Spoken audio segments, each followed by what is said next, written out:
Let's all go to the lobby. Let's all go to the lobby. Let's all go to the lobby to get ourselves a treat. Hello and welcome to In the Lobby, a podcast series that lives here on the Real Lovers podcast feed. I am your host, Marley Silverbrand, and this is the first episode for 2024. Happy New Year, everyone. I know people probably joined in on the Real Lovers Rockin' New Year's Eve special that I did. I was live for like five hours for that. That was pretty exhausting, so I didn't upload an episode on Monday. So for the first episode of 2024, we're just going to be talking some Golden Globes because we're entering into the awards season for 2024, at least for like movies and TV. And joining me to help me discuss like what happened with the Golden Globes last night is a frequent guest here on the Real Lovers podcast, Kale Smith from the Youth Critic podcast. How you doing, Kale? I'm doing good, Marley. How are you doing? I'm doing great. Did you have a good New Year's Eve? I know we're recording this on January 8th. It's been a minute. How's your first week of 2024 going for you? It's going pretty well. It's kind of very similar to what happened, a normal week from 2023. It's like it's cold, cold right now. And, my New Year's Eve went very well. I stayed up till 2 a.m. I got to watch the ball drop. And then immediately after the ball drop, they cut to two dudes kissing. And and then my whole entire, party cheered, so yay. See, I didn't see any of that because the reason why I cheated with the Rockin' New Year's Eve special that I did, the Real Lovers one, is that I just went live for 5 hours. I went until 9 o'clock until my friends on the East Coast. And I was just like, no, I'm 34 years old. I'm just gonna chill out and just chill out, watch a movie, and then pass out before 10 o'clock. So my New Year's Eve was pretty relaxed despite the live stream that I did. But can I ask you real quick what movie you saw as you were exiting out of 2023? Trying to think. You could put me on the spot right now. Sorry. I don't think. I think it was. I was watching Carol and the End of the World. It wasn't a movie. Okay. It was just a TV show. I was just finishing that one up. Okay. That's a great show. Everyone should go check out that show. It's on Netflix. But my first week of 2024 has been kind of. I don't know. It feels like. I don't know about you. It doesn't necessarily feel like we're in the next year. It still kind of feels like we're in 2023. That's usually how it normally is that first couple weeks where we're still putting when we're signing checks or putting dates on stuff. We still put at 23 accidentally, it's not completely sunk in that we're in 2024, Yeah. And I also got sick too, like the first week. Yeah. So, but that I see that as a good omen.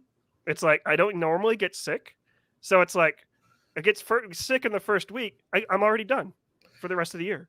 That's a great way of looking at that, Marley. I was about to say that, Marley. You say this, but cut to the end of 2024.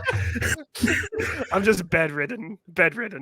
Well, yeah. If I was pretty much bedridden by the end of 2023, so yeah, watching Carol at the End of the World. Yeah. But yeah, anyways, I hope everyone is having a wonderful 2024. But you want to know what's just having great 2024 so far? The Golden Globe winners. We watched the Golden Globes last night. Let's just before we get into like the winners and everyone that won, let's just talk about like our thoughts on the ceremony as a whole. Because this is the Golden Globes kind of, they took a year off, wasn't it? They took a year off, but am I thinking that was 2 years ago where they didn't have a live broadcast and they're live tweeting? It might have.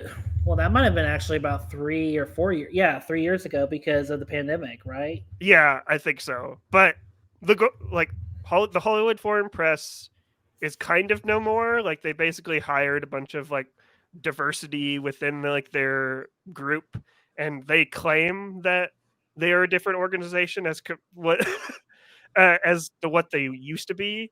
So the ceremony was definitely a lot different, and I thought it was a lot better. I thought it was paced rather rather decently. Like we got a lot of people giving the right amount of speeches, like the speech time and stuff like that.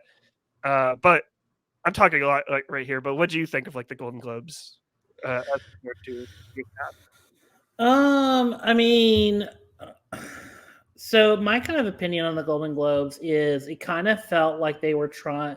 It felt like it felt like people who are not typically comedy writers and people that are trying to, and not like the typical award writers, like they came in and they didn't really. This was like the baby's first award show. Because there was a lot of like jokes and stuff and bits where I'm just like, it wasn't really funny. It felt into the presenters who were presenting it kind of felt kind of cringe. So, but I mean, there were still like some favorites. I mean, like Will and Kristen, or Will Ferrell and Kristen Wiig. You know, they're always great together. They can kind of salvage whatever the joke was, even if like you sit down and think about the joke. It's just like it's kind of weird to make the actor. It's kind of like torturous to make these best actor, like 5 actors, just watch this bit while they're waiting for you to like announce or present the award. So just get on with it, especially when you're so far into the show, right? So like just like get on with it. I mean, that's what I kind of liked is there were some of them that was like it took them 2 or 3 minutes that was like way too tedious, too ridiculous, and then there's some that are just like Oprah Winfrey. She just like presented Best Picture in like not even 30 seconds. Like she just was up there, gave a little nice spiel that made you feel empowered, and then it was like she presented the nominees. All of that within like 30 seconds, and I was just like, great. That's what you need. Like just someone who can just make you like kind of get you into the mode of like we're here to present this award and why it's so big and why it's so huge. And then we present the the nominees, and then of course you announce the winner. So that to me is like the best layout, and it's better than. And look, I love actors who can make fun of themselves and do jokes. I mean, the whole Jared Leto bit was it's kind of funny, like in its own like micro, like in its own like mini, in its own like mini verse or mini-sode. But it is a other thing of like, hey, these people just want to like, they're drinking, they're sitting here all night in this like hotel. Let's just get it over with. And I feel like that's something that I have always kind of appreciated more about like the Golden Globes. Like I love the Oscars. The Oscars are definitely like the go-to show award show that I watch. But the thing that I love about the Golden Globes is that they're unironically like not ashamed about saying that their guests drink, because they show it. They show it and they don't hide it. The Oscars, and honestly, it should be that way. Every show should be that way. It should be that way because I find it to be more entertaining that way, to be honest. So and I don't mean it in like a let's see which actor gets drunk or start smooching on another person. I don't mean it in that way. I mean it just like it's like when you're at an award party. I mean, this is just I don't know how many award parties you attend. But when you are like at a ceremony every week, what are you talking about, Kale? Oh yeah, it's because you're the goat. Highly successful. I know. You're both the goat and the boat. Best of all time. So sorry. So, but when you go to ceremonies, you really do just want to go drink, maybe have some hors d'oeuvres, to kind of like, feel like you're being feel like it's your night. It's your night to, celebrate your achievement. Even if you're in the nomination, you're happy to be there because you're celebrating your achievement thus far. Mm-hmm. So hell, I want them yeah. to go even farther with like the drinking. I want to see Barry Keoghan and Kieran Culkin doing shots, like in the crowd, like when they win, they're like shot. It's just like just Bradley Cooper on the side, like shot. or Helen Mirren in the back, just Steven or Martin Scorsese holding the keg. Helen Mirren with doing a wet t-shirt party. Yeah, that would be unhinged. But Barbie 2024. Joe Coy hosted. What did you think of his hosting responsibilities? For I'll be nice and say it wasn't that good. I like how you led with "I'll be nice," and you're like, it wasn't that good. Like, I mean, here's the thing. You know, we're never gonna reach the height of Tina Fey and Amy Poehler. Because like they every time they've done it, they just nailed it. Like they just have the confidence, they have the, you know, they just have the partnership, the everything. Like they have everything about them, like ready to mock, you know, the richest. They have, I mean, they just are. They're the perfect. And then and then you have on the other spectrum, you have Ricky Gervais, who's too confident and will just be like. Make he don't care. He doesn't care. Jokes. He doesn't care what bridges he burns. Yeah, because he's in Britain. Yeah, he's in Britain. So who gives? He's like, try crossing this ocean. And then on the other side is Joe Coy. Is it Joe Coy, right? Joe Coy, yes. Yeah. Where it's like the moment he steps out, it really does feel like, oh shit, he's like really. It's like watching. I don't know if you've ever seen a comedian like at a stand-up thing or whatever, just like. You know, within the first joke or two, just completely lose their edge and confidence. But watching on most open mics, yes, I see that constantly. So, okay, so you know you understand what I'm about to say. Watching Yokoi really felt like someone who probably came out like looking confident, looking good, you know, looking all dressed up and ready to present, and then he goes out and he's like, oh shit. Everyone is like fucking famous and hot, and there's Meryl Streep, you know. I mean, and Robert De Niro, and now I got to tell this Robert De Niro like penis joke or baby joke, you know. So that's it feels so. Watching the whole 10 minutes, it's like just be like, we're here at the Golden Globes, like because I mean, after the first few jokes, it really was like. Oh, he lost all of his confidence. He's really like, just like sweating through this, right? Like, almost in tears, crying, like just ready to get out. Yeah, I don't know. Maybe it's because I'm not sure like how you feel about Joe Coy like before like these awards, but I thought he was like a pretty tolerable comedian and. I granted I missed the opening monologue and I didn't really bother about going back to watch it because I heard it was so bad. But his little segments like in between I thought were just fine because usually for like hosting shows like this I usually give whoever's hosting like a break just because I know it's not their material and I'm just looking for them to keep the show moving like because that's really what they're all there for. Just to keep the show moving, make sure it stays like on track. Something that Jimmy Kimmel has failed to do with the Oscars for like the past 2 years. And they still keep. But I thought he did fine. But to kind of going back to what you said about Tina Fey and Amy Poehler, how we'll never reach the highs of that. I will say that Amy Poehler and Tina Fey have had years and years of live comedy. Like on SNL, right? So, yes, yeah. Of course. But I mean, and that's fair. But then that means they're qualified. Like they absolutely, you know. Whereas Yokoi, like the biggest thing I know him from is, do you remember World's Dumbest on True TV? Yeah. Yes. That's the only thing I really know him by, and I kept saying to myself, why would these Hollywood elites like bring on Yokoi from the World's Dumbest, one of the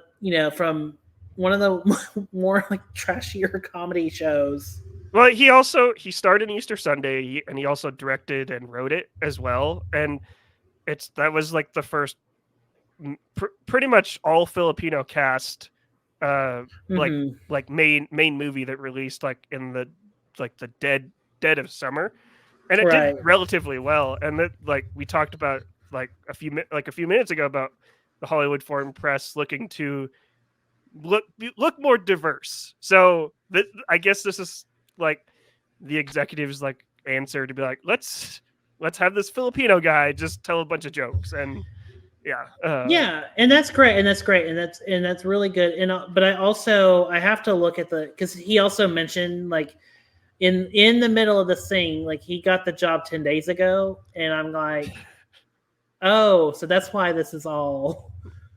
Oh, and I'm telling you, the moment he said that, it really should have been just like the director should be like, just cut to the end, well, because like it really was just like, poor. I was starting to be like, oh my god, this poor person. Just like, just end it. Like, just get us to the first award, which was, I think, best supporting actor. I think. Yeah, it was best supporting actor. But we're just gonna to kind of lead into like talking about the awards. We're just gonna go off of like what Google has given me. Just kind of like recap like all the awards. So the first one that In Google we trust. The first award that I have up on the screen right now, if you're watching here on YouTube, hit that like and subscribe button, and and we would love to see you back. But the first category we're talking about is miniseries or TV film. The nominees were Fellow Travelers, Fargo, Daisy Jones and the Six, which I've never heard of, All the Light We Cannot See, Lessons in Chemistry, the Brie Larson joint from Apple TV, I believe, and then Netflix's Beef. And Beef actually was the winner for that. So, what do you think about this category, Kale? So there's about 3 of these I've never heard of. And then I stopped watching Fargo like in the first season. So, and I haven't seen Fellow Travelers. I've heard Fellow Travelers is really, really good show. Yeah. And I've seen Beef, and I think that is, I mean, it was the breakout hit in April, and I'm glad it has like stayed in people's minds, and I'm glad that it's doing so well. Did it do well at the Emmys? I do not remember like the Emmys. I don't think I was about to make a declarative statement, that was not properly researched. But no, I'm glad to see like it won, and also, I mean, it's a big deal because Ali Wong and Steven Yeun, they both won, Golden Globes respectively, and and I think those are pretty. Those were the right calls. They both work so well in the show, both individually and together. I mean, and it's about time we give like Steven Yeun like his awards due, because he's so damn good at everything. Like, he is starting to be one of those guys you kind of see everywhere, but he really is like good at what he does. He really is, and I feel like if you're not going to give it to Invincible, you'll give it to Beef. I have not seen Beef, but I've heard like rave reviews pretty much everywhere. And after the show, I actually queued it up on Netflix, and I watched the first episode. It's really great. Steven Yeun's great. That first episode is almost too real for living in California, about the road rage incident. I thought it was funny, like when the creator came up to accept the award, he basically based it on like an actual which I kind of wish that person was in the audience and be like, hey, yeah. But we would kind of Will Smith like incident or something like that. I don't know. Well, I mean, watching Beef, that would be like the next step up. That would be season 2 of Beef right there. Yeah, Ali Wong like go up to Steven Yeun and just beat the shit out of him on the Golden Globe stage. But congratulations to Beef. What about Fargo? So you haven't watched it since season 1? Yeah, I haven't either. I actually own season 1 on Blu-ray, and I love that first season. It's really great. But season 5, I hear, is like everyone is like amazed by how good it was, and as like a Ted Lasso like lover, they Keely Jones is like she's like the main star in Fargo season 5. So Mhm. I need to queue this up. It's available on Hulu right now, but I feel like if Fargo wasn't necessarily picking up steam like right now, it might have taken out Beef. But Yeah, I'm very glad to see Beef. I mean, I've heard really good things about Fellow Travelers, and I mean, if you go on like gay Twitter, it's like everywhere, like the especially the explicit sex scenes. So yeah, I that's what I hear too. But congratulations to Beef. The next category we have is hold on, sorry. musical, It is music. musical or comedy TV series, which we're not even gonna touch on. Like I threaded out.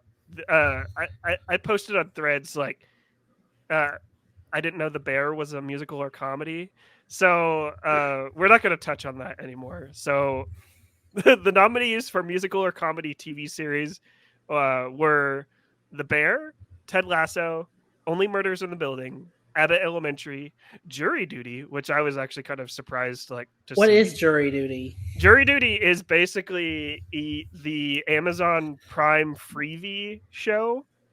Oh, Basically starring like this one guy. The concept was it would follow like this one guy. He would be like on like on a juror, and James Marsden was also there. And the whole point of the show was like to see if he would realize if James Marsden was who James Marsden actually was. It's it's insane. Like I haven't seen it. I've only seen like the first couple episodes, but it's fantastic. But well, I mean, if Cyclops is getting work, then it must be worth something. yeah. But Jury Duty, I was surprised to see that, and then Barry, and then The Bear. I mean, this is a good list. Yeah, it's a really good list. I was upset that Ted Lasso didn't win here, but that's just my own personal problem. But The Bear is the best musical or comedy TV series. Has it won before? Yeah, it has won before, but Okay, that might be their reason why they. Because I mean, the Bear really has broken out. I know we talked about Bear season 1 last year, but it really or earlier last year. But it really has like broken out. Like the Bear's popularity really broke out this summer, and so I feel like that kind of this and Beef, are kind of like the two big breakouts of 2023 in terms of television. Of course, I mean we have Succession and Barry that came to a conclusion. That's why Barry is right here with it in comedy. But still doesn't make any sense. But I mean, I get it. Sometimes I do because I mean none of these are musicals, so I wonder if we would just like add like the TV categories, like just do one like 10, like just top 10 and then pick a winner. Right. I wonder if that would ever matter because it's so because a lot of these comedies like we are looking at, I mean, because Fargo could almost be intertwined, in between drama and comedy. Yeah. If the Bear can get in as comedy, and so could Fargo. Is what I'm saying. Yeah, I still need to get caught up on The Bear, just because that show, I love it. I think Jeremy Allen White is really great, and even like the main girl in the show, what's her name? Ayo DeBerry. DeBerry. Which by the way, she had a one heck of a 2023. She was in The Bear. She was in Theater Camp. She was in Bottoms, and it's just and Teenage Mutant Ninja Turtles. Oh, that's right. That's right. She's like literally like everywhere. I believe like my friends at the Afternoon Tune, they gave her like the. Hold on. Sorry. I guess I'll edit that out. But she was having a really great year. Yeah, I hope for the best. I mean, she also won the Golden Globe. So yeah, I hope for the best. I mean, she is a star breaking out. Although I do selfishly want more because I'm a huge fan of Mutant Mayhem. Mm-hmm. I hope to see a lot more of her as April O'Neil in those future movies. Yeah, for sure. I wasn't too hot on Mutant Mayhem, but I do want to see more. Just to see, I want to see what else I'll do. But congratulations to The Bear for being the best musical or comedy from the Golden Globes. Moving on, we got actress in a miniseries or motion picture for TV. That's a mouthful of a category. Ali Wong from Beef. And then we got Rachel Weisz for Dead Ringers, which I've never heard of. Have you? I've heard of the Cronenberg movie, but I don't know if they're related. Yeah. And then I mentioned Keely Jones, also known as Juno Temple. She plays Keely Jones on Ted Lasso. She was nominated for Fargo. Then Brie Larson for Lessons in Chemistry. And then Riley Coe from Daisy Jones and the Six. And then Elizabeth Olsen for Love and Death, which I forgot was a show, to be honest. Like, it feels like it came out like 2 years ago. Yeah, I think so too. That's how time is moving. It feels like one half of the year is a full year, and yeah. Yeah, and then like we already mentioned, Ellie Wong picked up Best Actress in a miniseries. So she's really great in it. From the one episode that I've seen, we already kind of touched on it a little bit, like with Beef. But yeah, congratulations to Ellie Wong. You have any more thoughts on this win? Or no, and this is a good list of actresses. Really good list. Yeah. Kind of want a little bit more diversity because it's really just Ali Wong for a person of color. Like everyone else is white, unfortunately, other than Ali Wong. But the Golden Globes are trying. They're trying. Okay. They really are. Yeah. But yeah, congratulations to Ali Wong again. So moving on to actor in a musical to the best actor in a musical or comedy TV series, we have Jeremy Allen White, which is he was the winner. Bill Hader for Barry, Steve Martin for Only Murders in the Building, Martin Short for Only Murders in the Building, then Jason Sudeikis for Ted Lasso, and then Jason Segel for Shrinking, which I totally forgot came out last year, to be honest. For Shrinking. Well, that was another show that came out almost a year ago, and again, it feels like it came out in 2022, but it really was a January 2023 release. So yeah, and then Jeremy Allen White, everyone's favorite Calvin Klein model. I know this. I love seeing this dude soar. Like I mean, he's got the Iron Claw in theaters, and he's like, and if it wasn't for such a a packed year for performances, he would literally be a shoo-in for supporting actor nom. Like he's so good in that movie. So I'm glad to see that he's getting some love this year for other work. And of course, Calvin Klein is like, I mean, when you've done Calvin Klein, I mean, that's like the pinnacle. I mean, yeah, it's I think I made a joke. I made a joke on Threads saying that like that Calvin Klein ad probably helped his chances of winning the Golden Globe, but it reminded a lot of people of him. That's for sure. Yeah, for sure. But congratulations, Jeremy Allen White. Yes, chef. But yeah, he's great in The Bear. I absolutely love it. I just can't finish those 2 seasons just because it's show really is stressful to watch. Very stressful to watch, especially if you've worked. Sorry, go ahead. No, well, the one I was talking to someone like about this on Threads last night. Is like it's hard for me to finish those 2 seasons, but I could watch Boiling Point, the 90-minute kind of like film that's pretty much just like The Bear. I could devour that like instantly, probably because it's only 90 minutes as opposed to The Bear, which is probably more than 90 minutes with 2 seasons or 3 seasons. But yeah, but what were you gonna say? No, I mean, it's just stressful, especially if you've worked in the food industry or trying to cook other people's food for a living. It's not, that show is like, it's like almost documentary like. Yeah, and just like the way way dialogue flows in that show, I respect it as like a writer but it's so stressful. The way people are yelling over each other, I'm just like, it's distracting, but in a good way. But yeah. Yeah. But moving on to actress in a musical or comedy TV series. We already talked about our queen, Ao Edebiri. Yes, Chef again. She was the winner for Best Actress in a Musical or Comedy TV Series.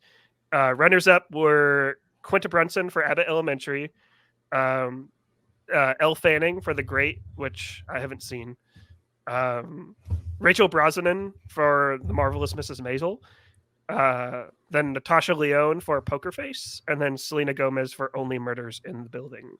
What do you think about this? What do you think about this list? This just reminded me that Poker Face exists, and it's like a show created by Ryan Johnson. I'm glad it's here because a lot of people forgot about it. But it's Peacock. Like, who's keeping up with what's on Peacock? You are. Well, I mean, good for you, Marley. And it's a good channel with good content. It's just like when there's so much to watch, Peacock kind of unfortunately came too late in the game to really start having stuff. And then, of course, they show up with Ryan Johnson in the Natasha Lyonne show and, whatever. So, but no, I mean, I'm glad to see her nomination. Slightly more diverse this time around, but not too much better. Of course, AO, good win. The Great, of course, bunch of hot people, good way to go. Yeah. And I feel Lois Lane. I feel like I feel like the weird thing about Quinta Brunson being here, like Abbott Elementary is great. It's one of my favorite like sitcoms, at least in the modern era, and possibly for the last decade. But Abbott Elementary didn't have a season last year, and I feel like the Golden Globes just used her as a placeholder. We're like, oh, we couldn't think of anyone else, so let's just put Quinta Brunson here, which I respect. I love it, but I'm excited for the new season. I think that's premiering in about a week or so. But yeah. But I don't know. Congratulations to Ao Edebiri again for Best Actress in a Musical or Comedy TV Series. And then moving on to Actor in a Drama TV Series, we have Gary Oldman for Slow Horses, which never heard of. Have you heard? I've heard of it. But I didn't realize they were already on season 4 and 5. So yeah, is that an Apple TV show? That sounds. It is an Apple TV show. Yeah, that for some reason that rung as Apple TV for sure. Mm-hmm. And then we got Dominic West for The Crown, Daddy Pedro Pascal for The Last of Us, Jeremy Strong for Succession. Then you pretty much Succession all the way up. Brian Cox. Yeah, this is the Succession category. Yeah, it's clearly Succession. And Kieran Culkin beat out his 2 Succession cast members and won Best Actor. Which is surprising, to be honest. How is it surprising? I mean, Kieran Culkin is a great actor and all, but I mean, you're in a lineup with Brian Cox and... No, I mean, Jeremy Strong's been giving 4 good performances in a row, so I mean, But I mean, it's worthy. It's a nice win. I'm sure Kieran Culkin is like really happy and surprised. He looked really happy and surprised during his speech, and it's a good choice. I like that Kieran told Pedro to suck it, and then said sorry. So I mean, I love Pedro Pascal, but I mean, he really is like taking up all the roles. Well, I said this pretty much when Kieran won. I was happy for him, and I feel like it wasn't too much of a surprise because he did get a star on the Hollywood Walk of Fame, so that probably was like a hint to a good boost.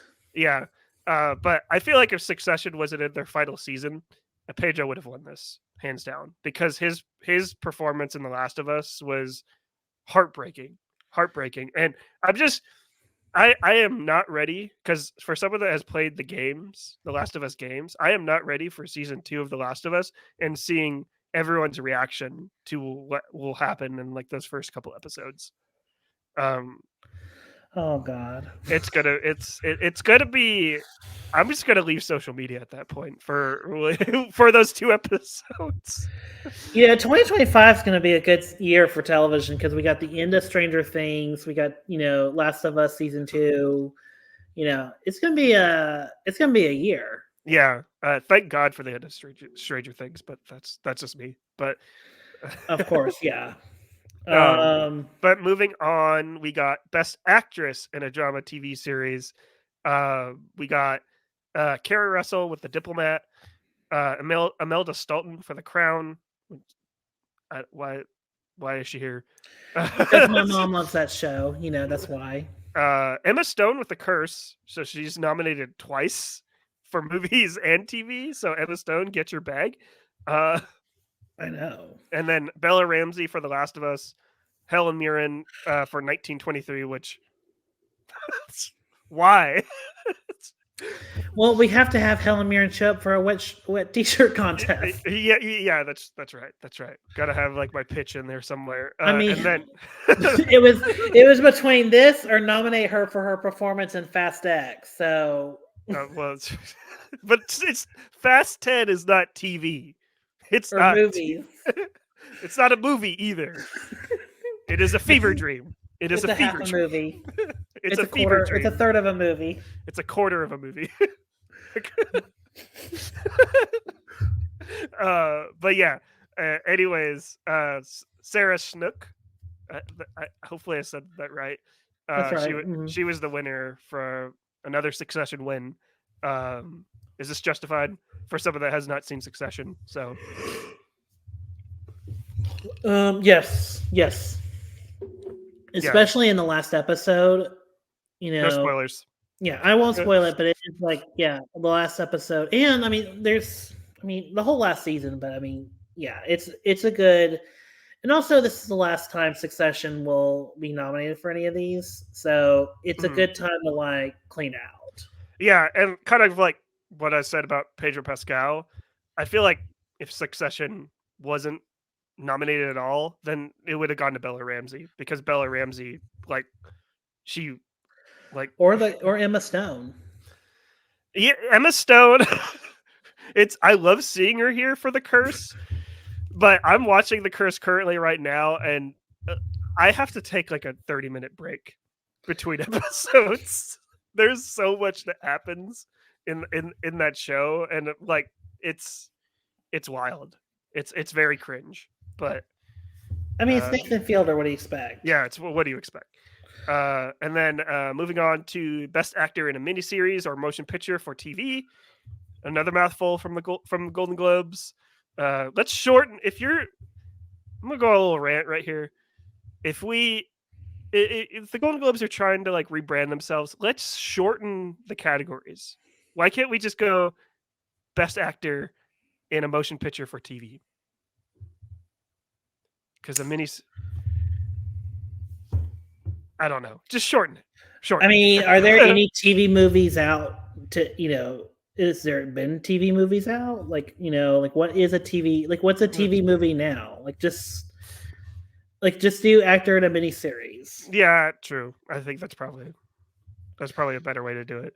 But yeah. So Best Actor in a Miniseries or Motion Picture for TV, we got Matt Bomer for Fellow Travelers. Gay Twitter is happy about that one. I'm assuming.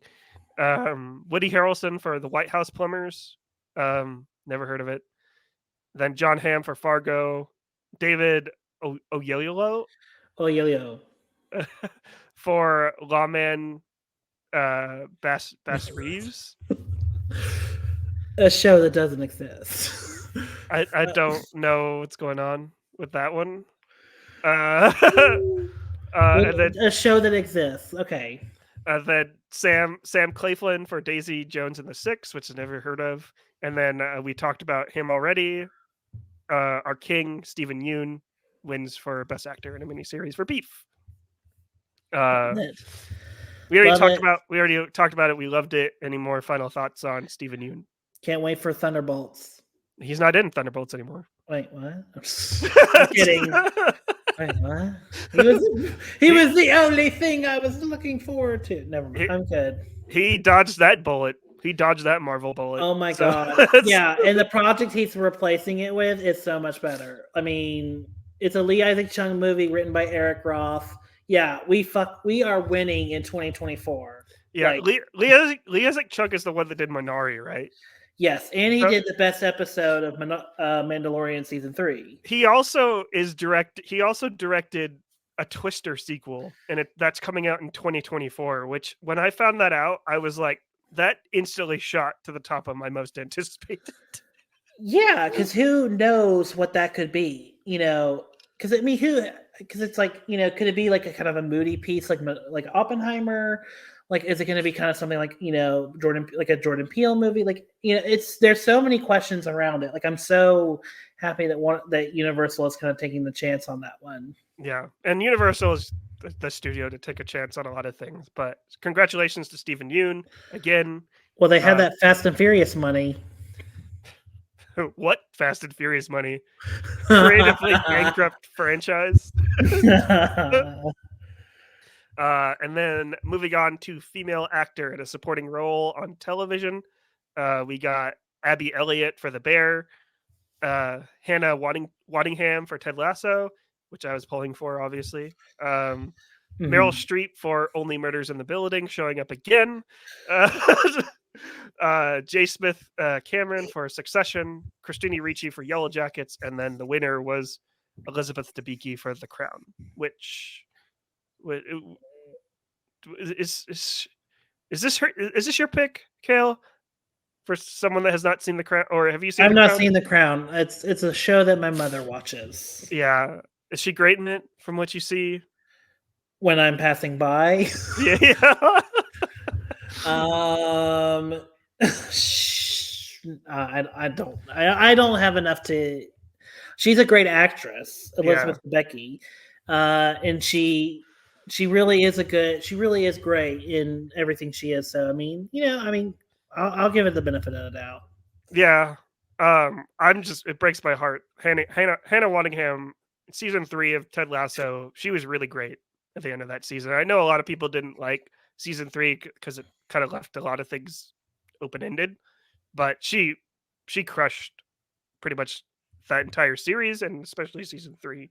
So very disappointed that she got left out, but congratulations to Elizabeth Debicki for making Kale's mom happy, I guess, because she likes them. So Marley, I do have a question for you though. Do you think if it wasn't for the writer's strike, do you think, and I haven't seen Ted Lasso season 3, do you think if it wasn't for the pending writer's strikes, do you think they would have had the courage to do, or just maybe done one more season? Do you think they would have done it another season? Because it's weird how like we had so many like abrupt, like, oh yeah, this season that we're currently working on is the last season. Because Succession was that way. Ted Lasso, Barry, like we just had a bunch of shows all at once that were just like, but we're done. Yeah. Well, so Jason Sudeikis has gone on record and said that they've only planned for 3 seasons. In fact, like they didn't even plan like for 3 like when they made the first season, they didn't think it was going to be that big of a success. And then when it was, they're like, let's just do 2 more seasons because I don't think there's really much here to explore. Now spinoffs, they said there are a possibility. So I feel like if you were to revisit within the world, there's multiple spinoffs that you could probably do with Ted Lasso. You could explore like a women's team. You could explore to try not to spoil it. So okay, that's fine. That's fine. Right. You could go on different ventures. Yeah, you could go on different ventures within Ted Lasso, and I think without Jason Sudeikis. But the issue with that is like at the end of season 3, Apple TV has posted like hints at like a possibly like a 4th season. But it was weird because like it was during the writer's strike, they couldn't really say anything. So it was like it's all still up in the air. So it's very difficult to say. But okay. Yeah, that wasn't a spoiler, but Yeah. Yeah. So I mean, I could say Succession has a good like ending. Like if they really are just like we're done, there is a definitive ending at the end of season 4. Like you could probably think of another season for Succession, but right now I'm sure they're probably like let's just end on a high. Yeah, So for sure. But yeah, congratulations to Elizabeth Debicki. Moving on to Best Male Actor in a Supporting Role on Television. Yet again, another Succession category. We got Alexander Skarsgård for Succession, James Marsden for Jury Duty. Already talked about the role he plays. He plays himself, which I don't understand why he's here if he's playing himself. So, I mean, it's the same thing when Matt LeBlanc played like a version of himself on episodes. So it's kind of like that sort of thing, maybe. Yeah, and then Eben Moss for The Bear, then Billy Crudup for The Morning Show, Alan Ruck for Succession, and then pulling out the Golden Globe was Matthew McFadden or Fadden. Yeah, you said it right the first time. For Succession. Is this deserved? Oh yeah, I mean everyone on Succession. Like what's great about Succession is as the show went on, it literally became like the golden. Like it really became like the golden team. Like everyone was just firing on all cylinders for all four seasons. And yeah, so I think in the way McFadden plays his character in season 4, like it's really a good final turn for the show. Even though I also find that show also stressful to watch. Yeah, which is probably a reason why I haven't started watching it yet. But yeah, Succession's great. So great win. So yeah, although I would love to see, because I've been loving seeing Ebon Moss Backrock. I've been loving seeing like him appear in a bunch of stuff, so I would love to see him get some recognition finally because he's been in a bunch of stuff lately, like just popping up, everywhere. So he's having that kind of turn. Okay, we're good. Yeah, it's just nice seeing him here. I think next year or when there's season 4 of The Bear, like he'll get his flowers. But it's season nice. 3. Yeah, but moving on is a new category. Was best stand-up comedy on television, which is I always thought it was kind of weird that they highlighted this, but the nominees were Wanda Sykes for I'm an Entertainer. Then we got Trevor Noah for Where Was I? Amy Schumer. We're not even going to talk about her. Yeah. Chris Rock for Selective Outrage. Sarah Silverman for Someone You Love. And then the winner was Ricky Gervais. Of controversy. Ricky Gervais Armageddon, which is the most Golden Globes thing that they could have done throughout the entire night, I think. Is there something to talk about here? Yeah, Ricky Gervais, after pissing off everyone in Hollywood, somehow failing upwards and getting a Golden Globe for his stand-up. Yeah, like that is like king shit. Like he spreads his middle finger everywhere in everyone's face for all the 2000s, and now he's back, and now he's here, winning an award. Was he there to accept this award? Do you know? I haven't seen all the speeches. I don't know. I didn't see him walk up on stage that I remember. I just when they announced that he won, I literally blacked out, and then the next award showed up. But it's amazing that a white man in Hollywood could just piss off an entire group of people, and then 2 years later, everyone loves him again.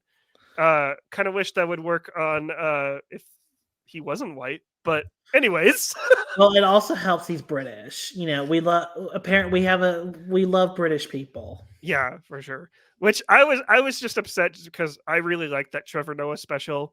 I think it probably was one of his best. I've been loving everything that Trevor Noah's been doing since he left the Daily Show. So everyone should go check out that special for sure. But do you have anything else that you want to like highlight from here?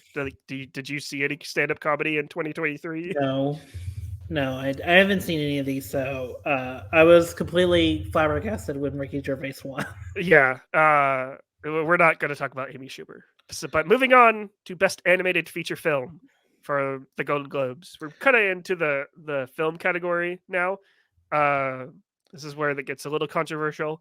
The nominees for Best Animated Feature Film were Suzume, Wish, uh, Elemental, Spider-Man Across the Spider-Verse, the Super Mario Brothers movie, and The Boy and the Heron, which took away Studio Ghibli's and Hayao Miyazaki's first Golden Globe, which Studio Ghibli tweeted out after they won.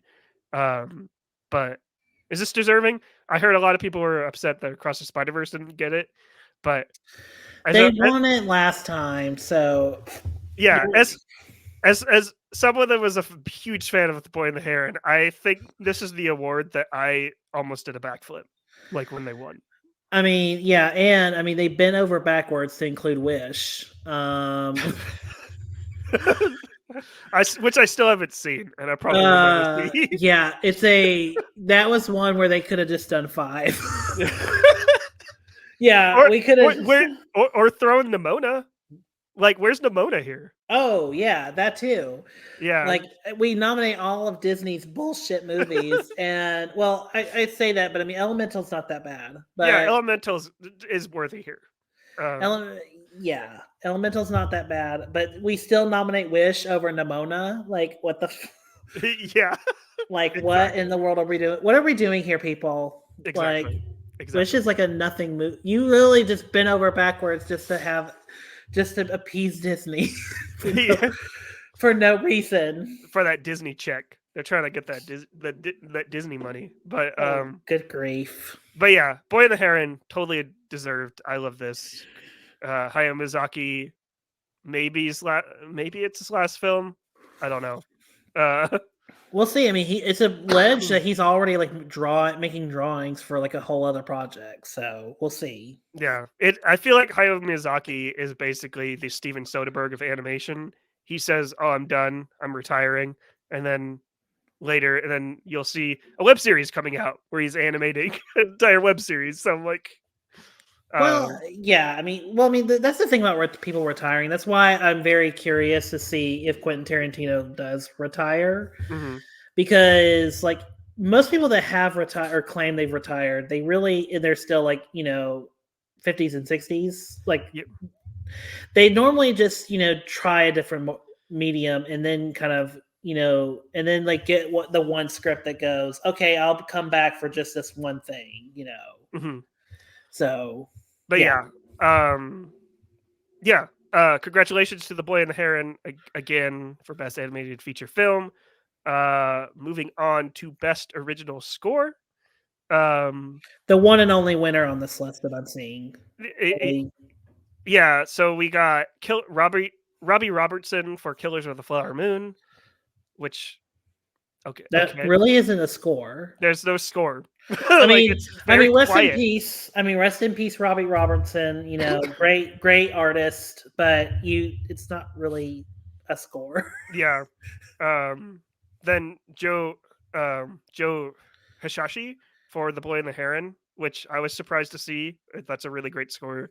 Very melancholy like score there. And then The Zone of Interest for that's Makachu, which none of us have seen. I have not seen The Zone of Interest. It's not playing near me. Then Spider-Man Across the Spider-Verse, that's Daniel Pemberton. Then Poor Things, Jerskin Fendrix, and then the only person that probably should have won this entire category, Ludwig Göransson. Ludwig Göransson, yeah. Yeah, he made Oppenheimer watchable. I've only seen Oppenheimer once, and I love how soothing this entire score is, and Ludwig is just he's crushing it. Like he seems like he's Nolan's guy at this point, but he's doing Star Wars. He's done Marvel like movies.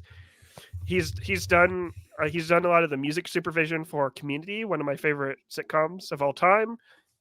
He's on top of the world right now, and plus his hair probably looks his hair is probably so soft too.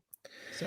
And he did the score for Turning Red. I mean, he really is like a guy that has no like bounds. He's done comedy. Not just Community, but he's done. He produced Childish Gambino's first album, I think. Yeah. He's amazing. And I mean, this is to me like the only score that really matters. Like I love Daniel Pemberton's score for Across the Spider-Verse. Jerskin's Fendrix's Poor Thing score. It is very memorable. But you can't beat like the moment you hear anything from Oppenheimer, like any of the cues, you just know it is Oppenheimer. And there's only a few movie scores I've heard this year where it really is like, okay, that is Oppenheimer, or that's Barbie, or the Spider-Verse. Like there's only a few of those that we had this year. But to me, Oppenheimer, like I still go back and listen to Destroyer of Worlds or American Prometheus. So yeah, no, I'm this Oppenheimer this is where Oppenheimer starts sweeping. Yeah. Most definitely. So congratulations to Ludwig Göransson. Thank you for giving us all the bangers. So. Oh yeah, no. And then we get into a controversial category because of who won. Best original song. We have Bruce Springsteen for "Addicted to Romance," which I have no idea what movie that's from. Do you know where that's from, Bruce Springsteen? I can look it up real quick. You look it up and let me know. I'm just gonna say the rest, and then we have "Dance the Night," Dua Lipa, the song that's been on everyone's playlist. "I'm Just Ken," from Barbie. Then "Road to Freedom" for Lenny Kravitz, and then Jack Black's performance of "Peaches," and then the winner. I collectively groaned. I probably was like the only one that groaned by this winner. But it was the "What Was I Made For" song from Barbie, sung by Billie Eilish and performed by her brother. Am I the only one that's getting sick and tired of seeing Billie Eilish everywhere? And I'm not really the biggest fan of her music.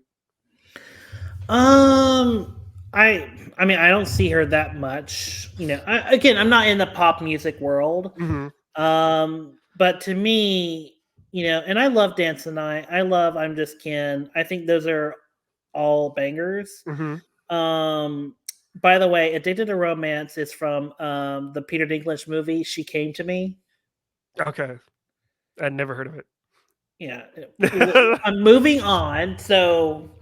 But I love all the Barbie stuff. Peaches, don't really care. I get it. It's funny. Yeah. I get it's a funny, song, but it really is just like, it's just, I don't know. It wasn't that funny to me. And then where did Road to Freedom come from? Where did we say that was from? I think that was from Sound of Freedom. Oh, really? Yeah. Oh, shit. Oh, shit. Okay. Anyway, no, I'm not tired of Billie Eilish yet. I think but to be honest, like when I hear like "No Time to Die" or when I hear "What I Was Made For," or even kind of the stuff, because she was also kind of a producer on the Turning Red soundtrack with her brother. Yeah. Like when I hear the songs and when I hear "What I Was Made For," I really am like moved, by its placement in the movie. It's, how it, functions. I mean, even the lyrics, like it so resembles what's happening with Barbie and that in the entire, it's the, it's the climax. It's everything is built to this song. Like everything, the whole movie is about, what this song is about. Well, see, that's where we disagree because I feel like "I'm Just Ken" is that song. Everything's building to that moment where Ken is kind of coming to terms of like who he is, and Barbie as well. I just think "I'm Just Ken" should have been the song to be picked here, and they should have performed like these songs, because I wanted to see Ryan Gosling up on stage performing "I'm Just Ken" along with Jack Black with Peaches. So Well, we might get that, at the Oscars. So but shame on the Golden Globes for not doing that, because the way they presented like this category, they played like 5 seconds, like less than 5 seconds, and just showed like the person that performed, and they're looking shocked, like probably because they're like hella drunk at that point, but but yeah, but but I do agree with you. Like it's like I'm not mad here. At least a Barbie song did get a win, just not my favorite. Not my favorite, but yeah. Congratulations to Billie Eilish and Phineas for taking home Best Original Song. Then now we're into Supporting Actor in a Motion Picture. And the nominees are Ryan Gosling for Barbie, and then Robert De Niro for Killers of the Flower Moon, Mark Ruffalo for Poor Things, Charles Melton for May December, William Dafoe for Poor Things, and then the winner, Robert Downey Jr. for Oppenheimer. What do you think about this? This is kind of a stat category a little bit. I think it's a really good win for Downey Jr. And I think it's and his speech is kind of like meta, like he is a great actor. Like he didn't need this like career revitalization reboot that Oppenheimer has kind of now put him on.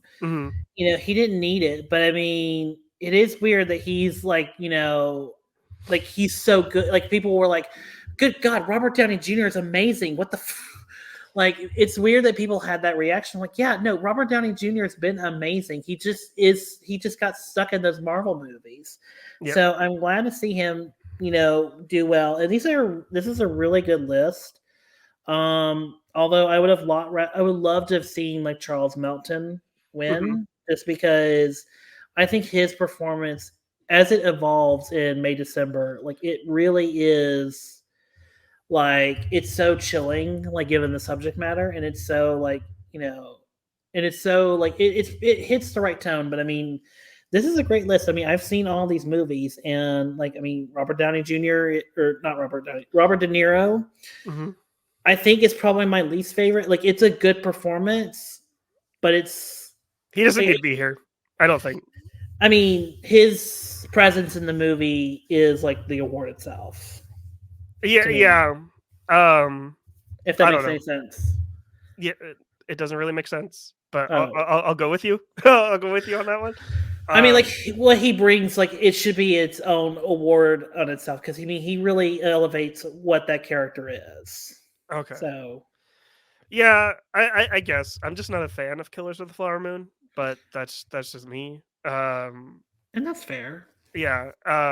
I was pulling for Ryan Gosling here just because the way he was still he's kind of doing the Elvis card. He's pulling the Elvis card where he's just Ken through the award season, which until he gets the win, but which I'm here for. But I'm happy for Robert Downey Jr. Like, it's nice to see him get his flowers for an actual movie, not like a Marvel movie. But yeah.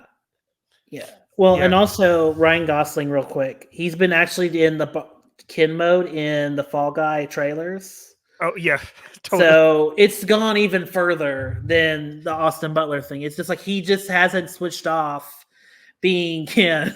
Yeah, and I like Mark Ruffalo. Mark Ruffalo would have been deserving here as well. Basically playing another Ken as well in Poor Things, but yeah.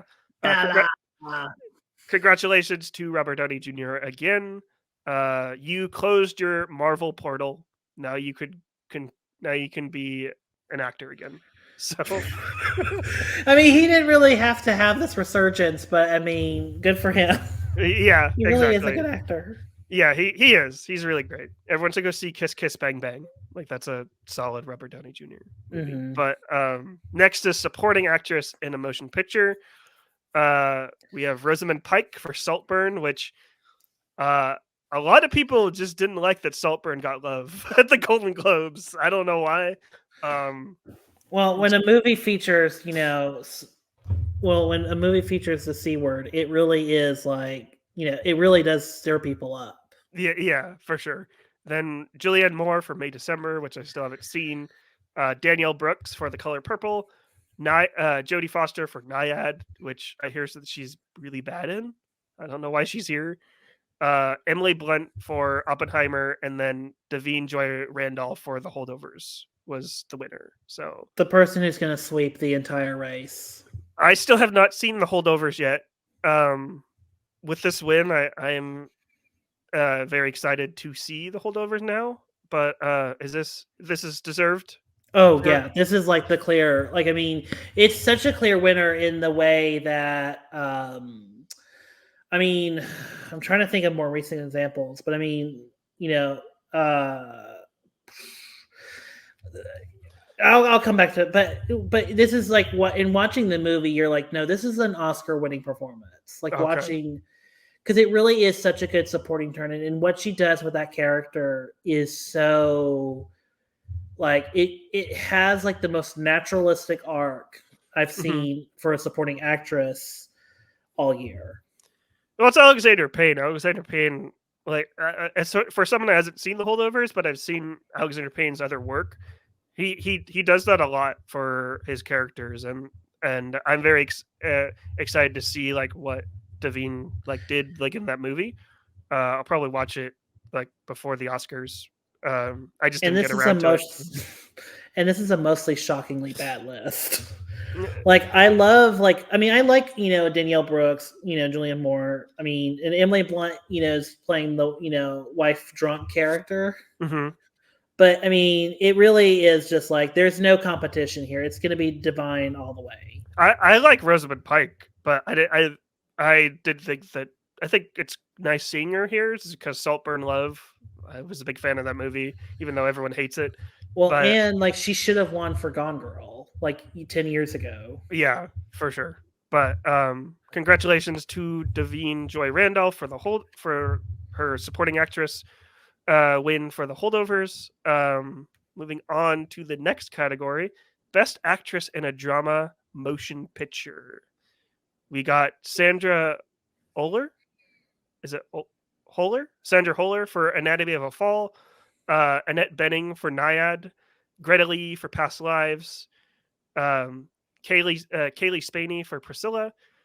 Then Carey Mulligan for Maestro. And then I don't think anyone was surprised by this. Lily Gladstone for Killers of the Flower Moon was the winner for this category. No, but I mean, this is a way better list for support or for Best Actress. Like, I mean, because Carey Mulligan is also very good in Maestro. Kaylee Spaney is really good in Priscilla. All of these. I think this is going to be like the Michelle. I feel like it's going to be the Michelle Yeoh and Kate Blanchett and Tar like moment from last year, except this year it's Lily Gladstone and Greta Lee. Oh yeah, I mean Carey Mulligan deserves an Oscar, but she really is. But I mean, this is like it really is their year. Greta Lee, excuse me, I almost said Greta Gerwig. Greta Lee and Lily Gladstone, like it's really their year because they really. In two really great performances from two. I mean, I know you don't like Killers of the Flower Moon, but one good movie and one very great movie. Yeah, well, Lily Gladstone made Killers of the Flower Moon watchable just by her performance alone. The way she just drove a scene without her even saying any lines of dialogue, I can literally see like everything that she said by her facial expressions. Like that's like the definition of great acting. So. I feel like it was a no-brainer to give her the Golden Globe for sure. So, but yeah, going on in the award season, I do hope to see more Greta Lee, just some Greta Lee love, just because she really, because I do think her performance is so like it can't be missed, like it can't be just ignored. Yeah, which is why it's nominated here. So, but yeah, moving on to drama TV series. Best Succession, yeah. I mean, come on. Yeah. It's the nominees were The Crown, 1923, The Diplomat, The Last of Us. Why is The Morning Show here? Well, the better question is why are there 6 nominees for everything? Yeah, why? There's so many nominees, but Succession. What big surprise. Yeah. Well, no, it wasn't. Good for them. Good for Jesse Armstrong. Good for them. It's over. Yeah. Sweep the way, baby. Right. Sweep the way. Congratulations to Succession. And then best screenplay for a motion picture. Massive surprise here. Sorry, go ahead. Yeah. We got Past Lives, Celine Song. Really great. Oppenheimer for a Christopher Nolan script. Barbie for Greta Gerwig's collaboration with Noah Baumbach. Killers of the Flower Moon, Poor Things, and Anatomy of a Fall, which I still have not seen. I hear that the screenplay is decent, but you said this is a massive surprise for you, right? Yeah, this should have been, Barbie's win, like the one and only win. Well, I was pulling for Past Lives here just because, yeah. And that would have been great too. And not to throw shade at, I mean, and again, not to throw shade at the other nominees. Like all these scripts are really good. Mm-hmm. Although I haven't seen Anatomy of a Fall. That's the only movie on this list I haven't seen.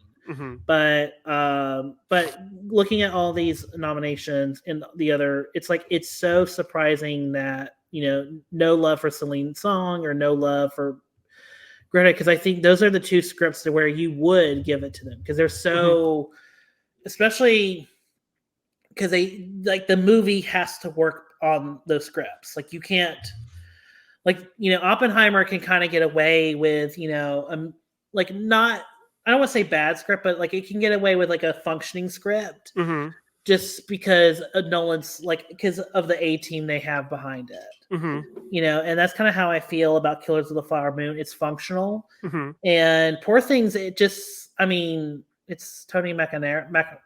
It's McNamara. Yeah. McNamara. He's just like, I mean, it's just like it's a great script. Like, those are Poor Things. Best Lives and Barbie are the ones I would consider great scripts. Everyone else just kind of has a functioning script. But then again, I have also with an asterisk saying, I haven't seen Anatomy of a Fall yet. Yeah, I hear it's great. But it's a French film, right? So, I thought it was German. Yeah, I don't know. Sorry, I don't actually know.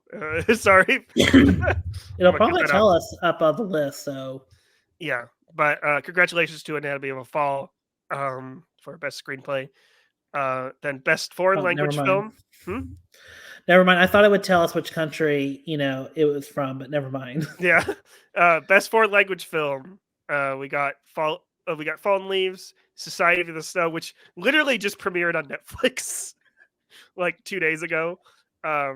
Me, Captain, then Past Lives, The Zone of Interest, and then Anatomy of a Fall winning foreign language film along with best screenplay.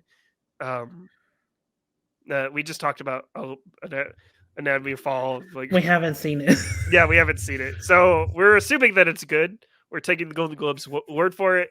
But moving on to Best Actress in a Musical or Comedy Motion Picture. We have Natalie Portman for May December. Didn't know that was a comedy, but moving on. Then we got Alma Poisty for Fallen Leaves. Fantasia Barrino for The Color Purple. Jennifer Lawrence randomly in this. I mean, that is like the one comedy, the one like actual comedy in here. Well, Margot Robbie too. That's fair, but even like Color Purple, that's not a comedy. Well, no, okay, musical. It's a musical. Yeah, it's a musical. But yeah, Jennifer Lawrence for No Hard Feelings, then Margot Robbie for Barbie, and then pulling out the dual Barbie, like fight. Emma Stone prevailed. She was the winner for this category. What do you think? Honestly, it really is going to be her year. Like, I mean, it's between her and Lily Gladstone and Greta Lee now, because like Emma Stone is going to get nominated, and like all three of them are going to get nominated, and it really could be either one. Mm-hmm. Like and it should be, because I mean the way Emma Stone creates Bella Baxter, it's so like great. She creates a whole character and then creates an arc and a way to learn. And I mean, there's just so much in her performance. Love Margot Robbie as well. I mean, I love all these nominees, even though May December is like a choice. Yeah, yes. To be here. To call it May December a comedy for someone that has not seen it but knows the premise, That's a choice. That's a choice. Color Purple, yeah, it would be a choice if it was only musical or if it was only comedy, but it's musical or comedy. So yeah. I was hoping for Fantasia to pull out the upset, but just because I like Fantasia. But congratulations to Emma Stone. Then we got Best Director for a Motion Picture. We have Yorgos Lanthimos for Poor Things, Bradley Cooper for Maestro, Greta Gerwig for Barbie, Celine Song for Past Lives, and then Martin Scorsese for Killers of the Flower Moon, and then every film bureau collectively screamed when Oppenheimer won, or Christopher Nolan won for Best Director. I think this is a cop out. This is Greta's award to win right here, and I thought Nolan did a great job directing it, but I don't know. I just think he's won before. He hasn't? No, I don't think he's won before. He's only won for no, I don't think he's won before. The last time he was on that stage was when Heath Ledger, he was accepting the award for Heath Ledger. Oh yeah, that's right. And he even mentioned that in his speech. But I don't know.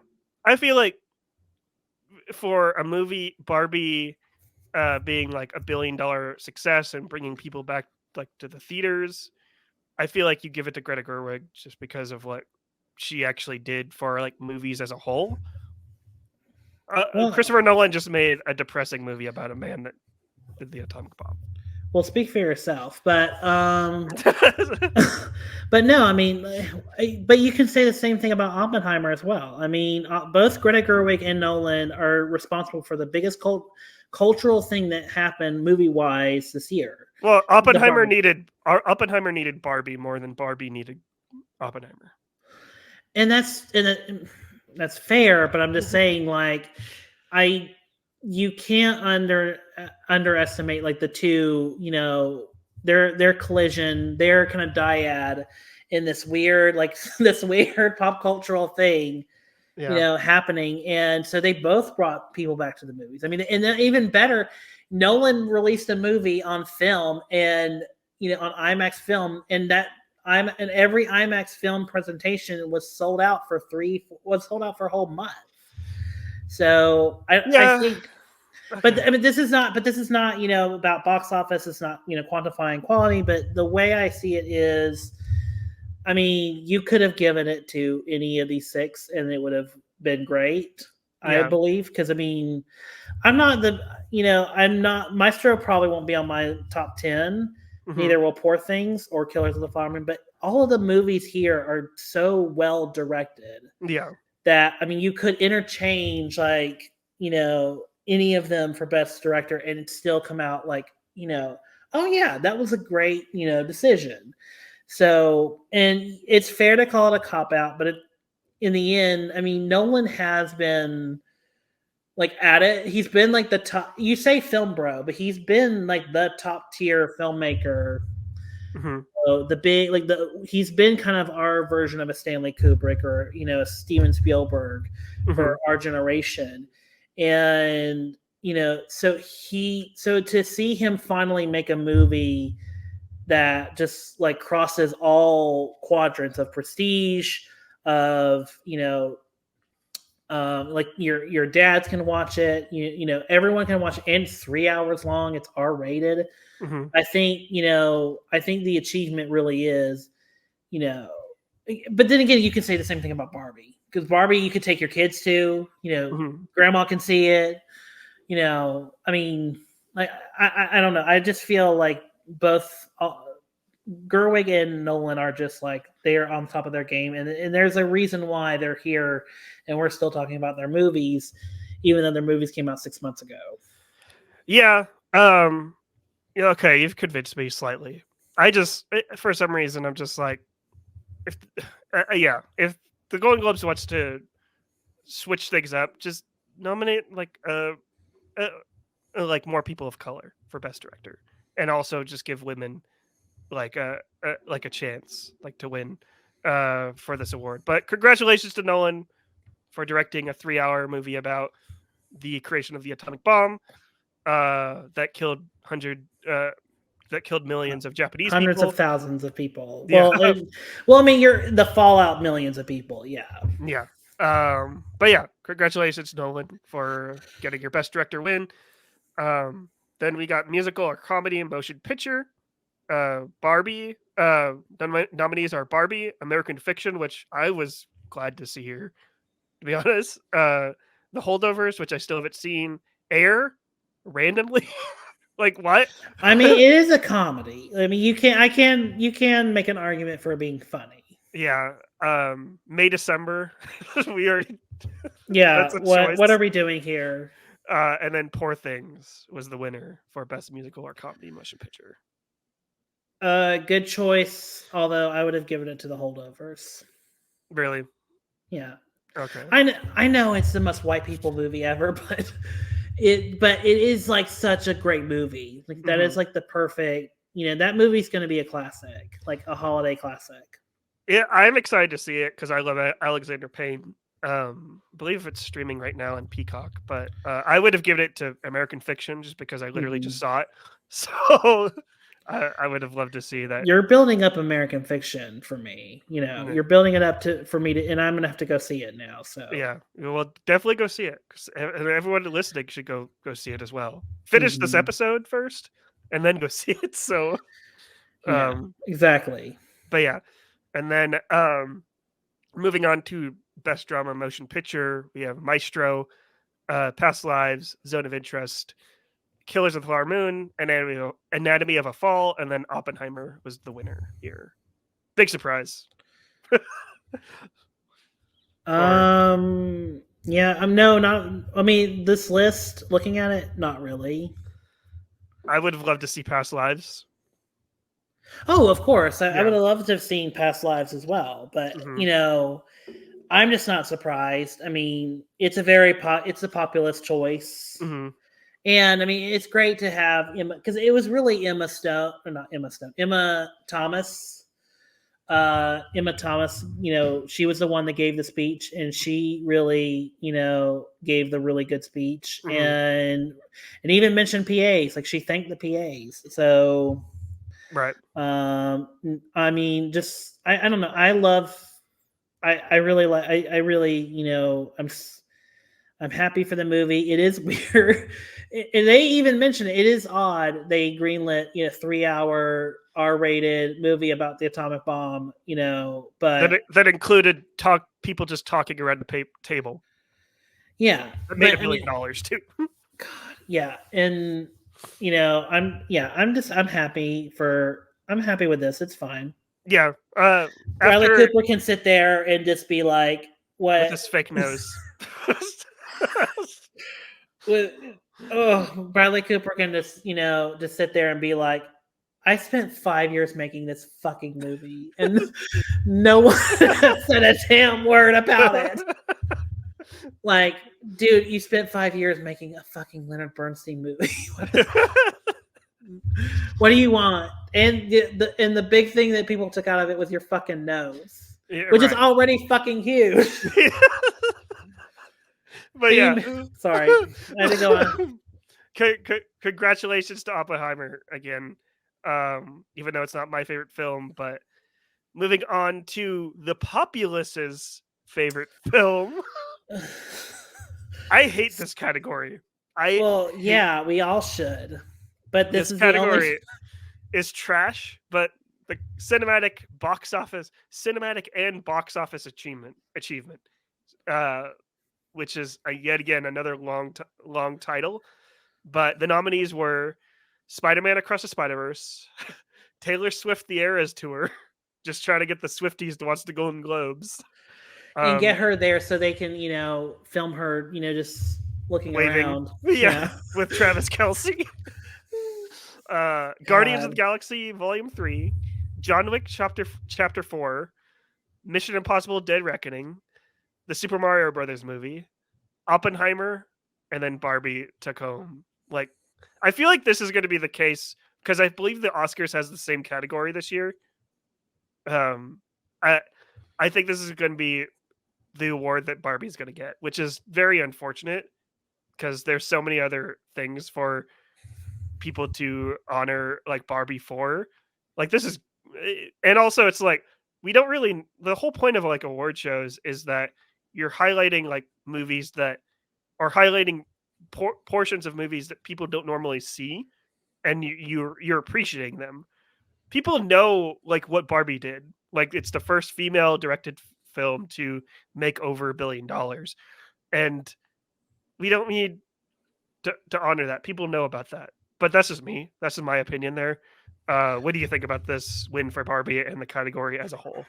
I mean, I'm glad Barbie took away something other than song, Mm-hmm. but it's such a bad category, and also it got 8 nominations. Like 8.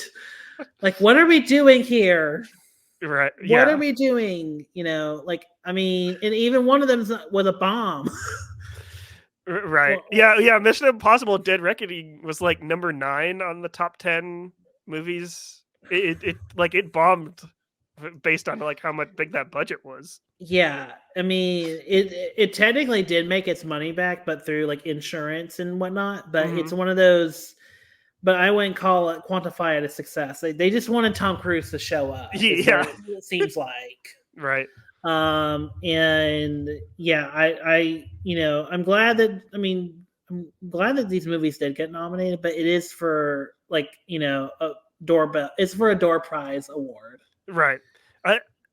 I'm glad Barbie won, but I would have loved if the Super Mario Brothers movie just pulled out the win, just so we could say Golden Globe nominated Super Mario Brothers. Golden Globe winner. Yeah, Golden Globe winner Super Mario Brothers movie. But that would, or even it would be even funnier if it won at the Oscars.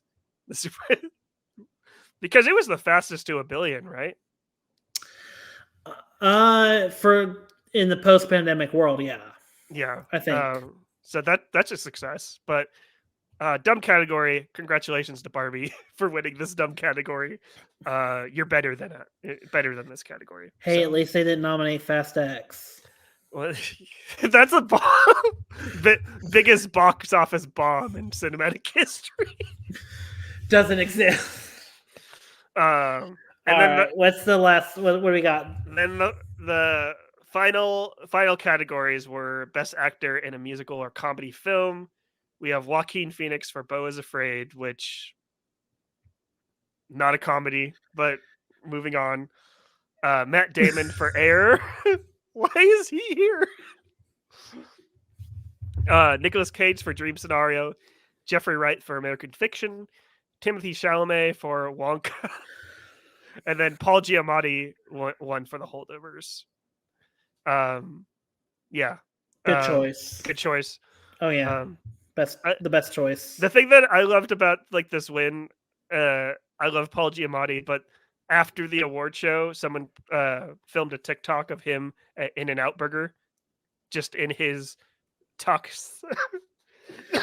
Hey, the man's got to eat. Did they not even have a party? Because there was a lot of that where you just saw like movie stars just like at random places with their. They just kicked him out. They said, "It's almost midnight. It's almost 7:00. We're closing the theater." Right, exactly. I was upset. Again, I just saw this movie, but Jeffrey Wright, I love seeing him nominated here, and I would have loved if he won. But Timothy Chalamet, what the hell? Like, really? It's a musical. We got to nominate the musical performance. Yeah, but his songs weren't like. No, and I would have done Coleman from The Color Purple. So, but yeah, congratulations, Paul Giamatti. let's wrap this one up. He's already nominated here, so yeah, let's wrap this one up with Best Actor in a Drama Motion Picture. We have Barry Keoghan for Saltburn. You know what? It's worthy though. It's worthy. To me, it's worthy. It's worthy, but it's just funny seeing him here. I know. He literally got nominated for fucking a corpse. Sorry, spoilers. No fucking dirt. Yeah. It wasn't even a corpse. It was just dirt. Well, we don't know how far. No. Oh, you think he? Moving on. Okay. Andrew Scott for All of Us Strangers, which I still need to see. For falling in love with Paul Mescal. Yeah. Well, I should get an award for that, or all of us should get an award. Honestly, I say that I said that accidentally derogatory, but I'm like, but hey, you know what? I'm sure I'm hearing a lot of great things. Go on. Yeah, Bradley Cooper for Maestro. We already talked about him, but no one knows what he did. No one knows. Yeah. You know what? I will say this: Bradley Cooper is giving a good performance. It just sucks that he released Maestro in the year where there's like 10 other great Best Actor performances. Right. Leonardo DiCaprio for Killers of the Flower Moon. Coleman Domingo for Rustin. Yeah. A movie that also doesn't exist. I don't know. And then the most obvious winner here is Cillian Murphy for Oppenheimer. I said that there is only 2 justified winners for Oppenheimer. That is Cillian Murphy here, just because I'm glad that he's finally getting his flowers after being supporting for so many years. And then Ludwig Göransson. Those are the 2 justified winners, at least for me. But I loved his speech. But what'd you think about this win? Honestly, I loved it when he came out and said that him and Nolan were in a relationship for 20 years. That was like God tier for me. So I loved when he came out and he said that he said, "Do I have lipstick on my nose?" And then you got and everyone collectively said, "Yeah." And he was just like, oh. Whoops. I loved it. He's so great. And it's, you know what, it is and I'm sure all of these are very worthy. I mean, I made the joke about Rustin, but I mean, like, other than Leo DiCaprio, I mean, all of these to me are worthy of the win. Mm-hmm. I mean, like, because even Barry Keoghan, it's like he gives a really great performance in Saltburn, regardless of what you think of the movie. I mean, that was a brave, stunning. He put the whole pussy in that performance. Spoilers. Hey, that I was being figurative. But I haven't seen Andrew Scott's I haven't seen All of Us Strangers, but I mean, almost every person I've talked to has said he could be the dark horse for Best Actor this year. So, because that's how good it is. Yeah. That was that was the Golden Globes for 2024. Any final thoughts on just everything that we just wrapped? We did it in less amount of time than the actual Golden Globes, so we did it in half the time, I think. Yeah, we should. So Golden Globes, call us to host.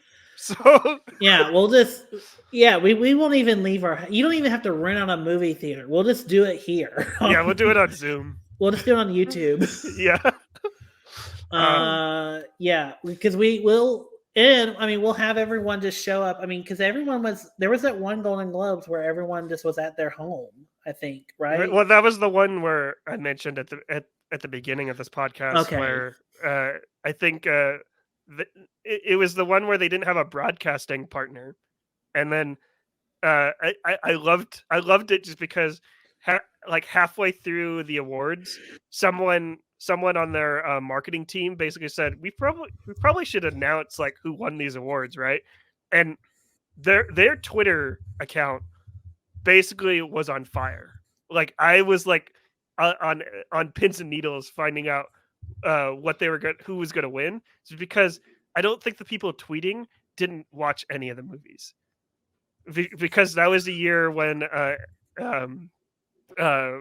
shoot, what was like Andrew Garfield, Lin-Manuel Miranda movie? Yeah, that one. The one about the musician who did the one who did Rent.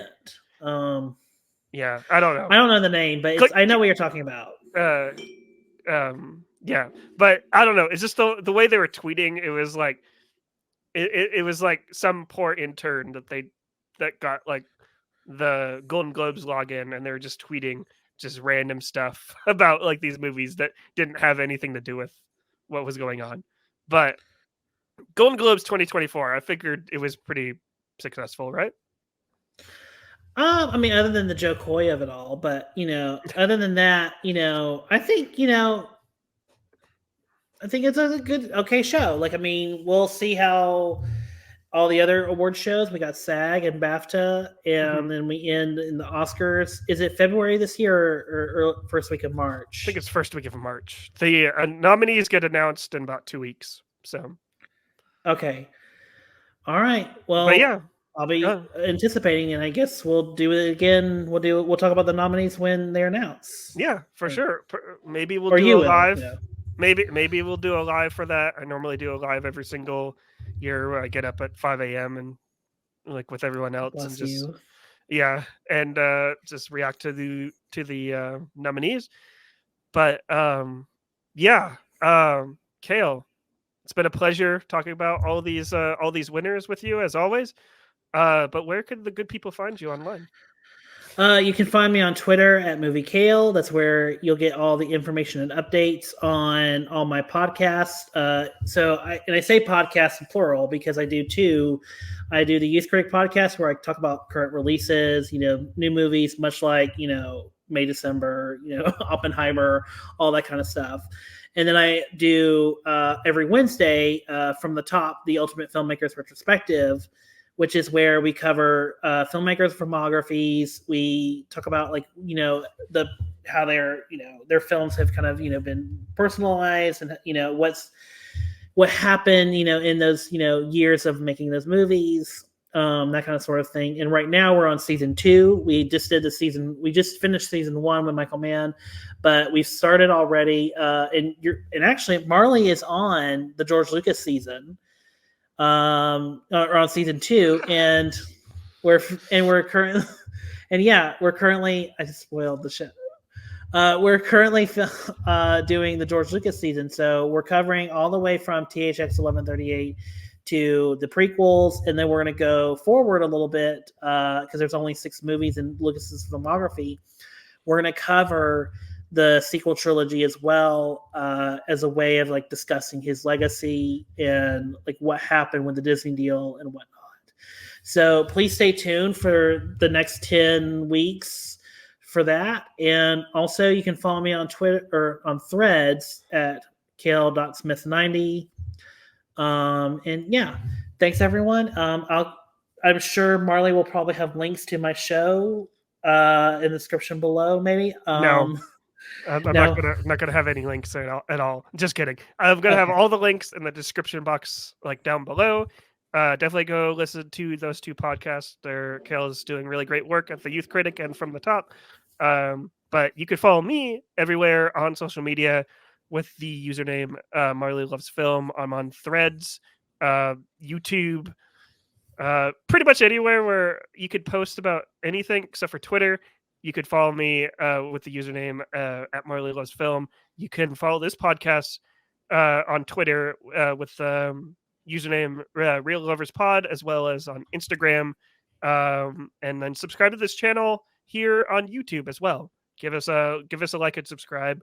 And if YouTube is too crazy for you, we're just on regular podcast platforms. And if you're listening to us on those podcast platforms, give us a rate and review as well. That helps us rise amongst the ranks on Apple Podcasts. And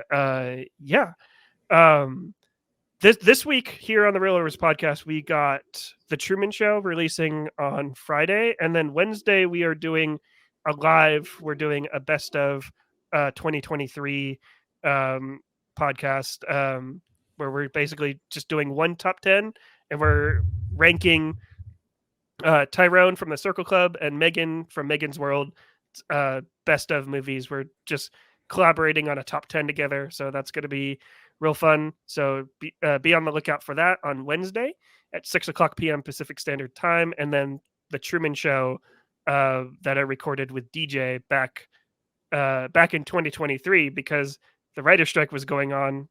It's an old writer strike episode, so that's going to be coming out on Friday as well. But yeah, so keeping a lookout for that. But for the Real Livers podcast, my name is Marley Silverbrand. And I am Kale Smith from the Youth Critic and from the Top. And Kale, thanks for joining me here in the lobby. And let's get back to the movies.